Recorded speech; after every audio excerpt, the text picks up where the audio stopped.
ఇలాంటి నిర్ణయం తీసుకుంది.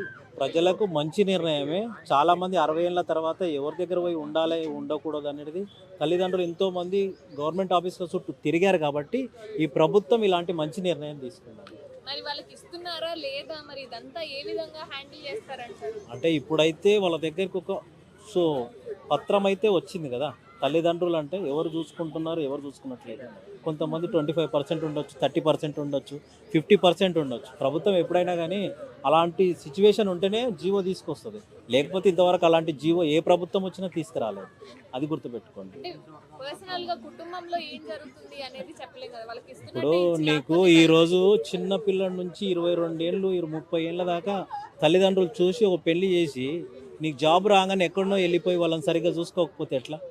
చాలామంది అమెరికా వెళ్తున్నారు, ఎక్కడెక్కడో వెళ్తున్నారు. ఇక్కడ ఎవరు చూసుకునేటోడివి లేడు. ప్రైవేట్ సంస్థలు కొన్ని ఏరియాలు తల్లిదండ్రులను చూసుకునేటోడివి లేరు. అలాంటి ఇప్పుడు గవర్నమెంటే ఇక్కడ ఉన్నారు, పని చేసుకుంటూ తల్లిదండ్రులను సరిగ్గా చూసుకునకపోతే ప్రభుత్వ అధికారులకు ఎన్ని అర్జీలు పోయినాయో, ఎమ్మెల్యేలకు ఎన్ని పోయినాయో, మంత్రులకు ఎన్ని పోయినాయో.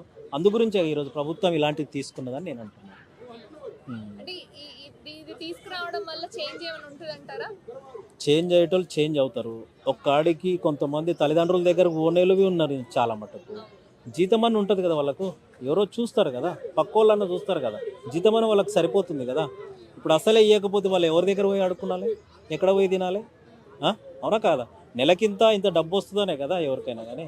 అంత కఠినమైన చర్యలు తీసుకుందంటే ప్రభుత్వం ఇది కంపల్సరీ వాళ్ళ బాధను తెలిసే తల్లిదండ్రులది ఈ నిర్ణయం తీసుకుందని ప్రజలు అనుకుంటున్నారు.